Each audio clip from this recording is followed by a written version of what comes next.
अब दूसरी खबर का रुख करते हैं। आजकल हमारे देश में वाणी पर एक अलग तरह का धर्म युद्ध छिड़ा हुआ है, जिसमें एक तरफ संत हैं और दूसरी तरफ नेता।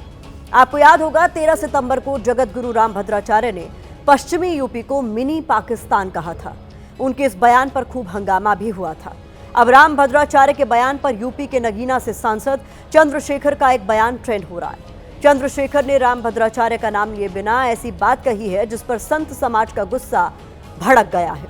चंद्रशेखर के इस बयान ने नई बहस को भी जन्म दे दिया है। इस बयान से एक बार फिर संतों और नेताओं के बीच जारी जुबानी जंग खुलकर सामने आ गई है। पिछले कुछ समय में रामभद्राचार्य, बाबा बागेश्वर, प्रेमानंद महाराज, अविमुक्तेश्वर नंद सरस्वती और अनिरुद्धाचार्य के बयानों पर खूब हंगामा हुआ है। दूसरी तरफ संतों के बयान पर राजनेता भी जमकर पलटवार कर रहे हैं, खासकर विपक्ष के नेता। विपक्ष के नेता इसलिए क्यों संतों की वाणी में एक पार्टी विशेष की तरफ झुकाव ज्यादा नजर आता है। ये ट्रेंड आपने भी देखा होगा, क्योंकि हर रोज इस पर टीवी डिबेट भी हो रही है। अब पहली बार संतों के खिलाफ किसी नेता ने इतने कड़े शब्दों का इस्तेमाल किया है। ये रिपोर्ट देखिए।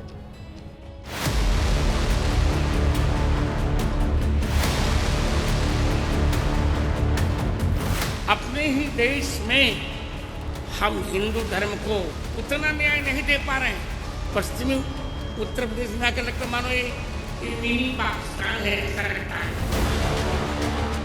जगत गुरु रामभद्राचार्य के बयान से ऐसा तूफान उठा कि नेताओं की भौहें तन गई। रामभद्राचार्य को वेस्टर्न यूपी में मिनी पाकिस्तान दिखा था।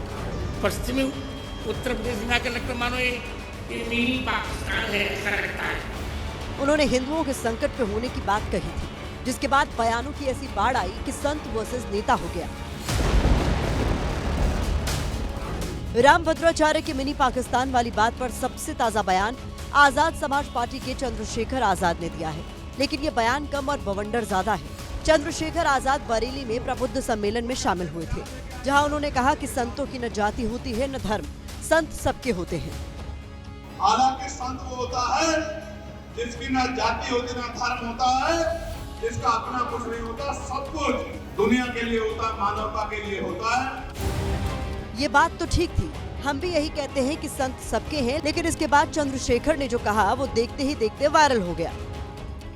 वो कहते हैं कि बचपन से मेरी आंखें नहीं, और सनातन के हिसाब से उन्होंने पूर्व जन्म में कितने गलत कर्म किए होंगे कि कुदरत ने उनको आंखें ही नहीं दी, उनसे देखने का अधिकार भी छीन लिया। इस बात को हमें समझना चाहिए। सवाल यहाँ दोनों से है। रामभद्राचार्य से सवाल ये है कि उनके पास ऐसी कौन सी दिव्य दृष्टि है कि उन्हें पश्चिमी यूपी में मिनी पाकिस्तान दिख गया।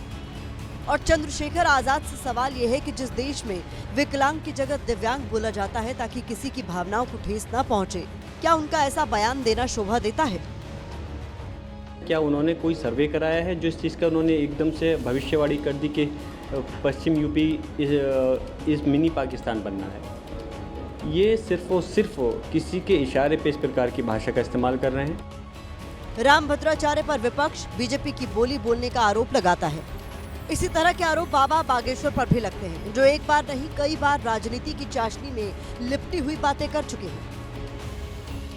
हम किसी भी पार्टी के नहीं हैं।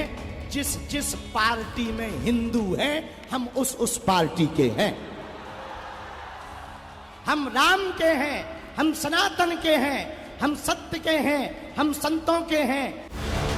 संत धर्म का रास्ता दिखाते हैं, संत सही और गलत में फर्क समझाते हैं, लेकिन जब यही संत सियासी भाषा बोलते हैं तो राय बटी हुई नजर आती है।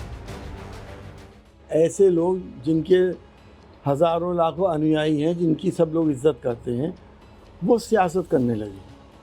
अब धर्म की आड़ में इस तरह की सियासत हिंदू मुसलमान करना और एक पर्टिकुलर पार्टी को फायदा पहुंचाने की बात होती है। जब मैं वेस्टर्न यूपी की बात करता हूं तो मुझे मुजफ्फरनगर के 2013 के दंगे याद आते हैं, मुझे मुरादाबाद के दंगे याद आते हैं, मुझे संभल में भड़की हुई 1976 की हिंसा याद आती है, मुझे 2025 का संभल याद आता है, मुझे 1978 का संभल याद आता है। कुल मिलाकर संतों की वाणी पर सियासी कलेश है, और इस कलेश के घटने के चांस कम और बढ़ने के चांस ज्यादा है। उन्होंने पूर्व जन्म में कितने गलत कर्म किए होंगे कि कुदरत ने उनको आंखें ही नहीं दी, उनसे देखने का अधिकार भी छीन लिया। इस बात को हमें समझना चाहिए। आजकल संत भी सियासी मुद्दों पर खुलकर अपनी राय रख रहे हैं। ऐसा लग रहा है जैसे नेताओं की सियासी पिच पर संत बैटिंग कर रहे हैं, और सिर्फ बैटिंग ही नहीं कर रहे हैं बल्कि राजनीतिक पार्टियों को फायदा पहुंचा रहे हैं। विपक्ष यही आरोप लगाता है। इसी पर आज हमने एक चार्ट तैयार किया है, जिसे देखकर आपको पता चलेगा कि सच्चा संत कौन है और संत कर क्या रहे हैं। संतों का काम धर्म की बात करना है, लेकिन आजकल संत राजनीतिक बयानबाजी में उलझे हुए हैं। संतों का काम जनता को भगवान के बताए रास्ते पर लेकर जाने का है, लेकिन अब संतों पर राजनीतिक पार्टियों को फायदा पहुंचाने के आरोप लगते हैं। संतों का काम समाज का उत्थान करना है, लेकिन अब संत ही समाज में भ्रम पैदा कर देते हैं। संतों का काम धर्म और संस्कृति की रक्षा करना है, लेकिन आजकल संतों पर बिजनेस चलाने के आरोप लगते हैं। रामभद्राचार्य के मिनी पाकिस्तान वाले बयान को कतई जायज नहीं ठहराया जा सकता। ठीक उसी तरह से चंद्रशेखर आजाद का बयान भी गलत है, जिसको लेकर अब संत समाज ने उनके खिलाफ मोर्चा खोल दिया है।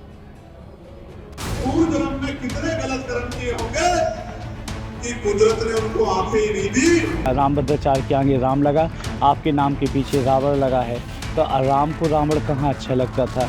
उनसे देखने का अधिकार भी छीन लिया, इस बात को हमें समझना चाहिए। आप राजनीति में हैं तो राजनीति तक सीमित रहे। तो उनके पास भौतिक दृष्टि नहीं, दिव्य दृष्टि है, तो सर्व समाज को ऐसे लोगों का बहिष्कार करना चाहिए।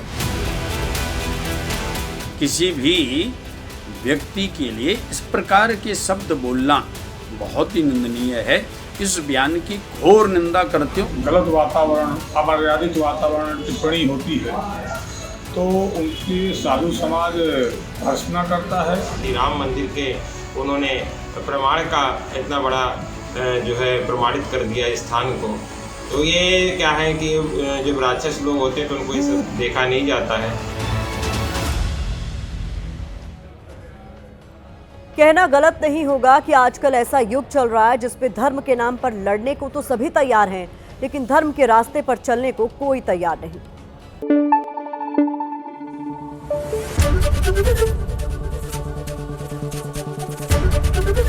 एबीपी न्यूज आपको रखे आगे।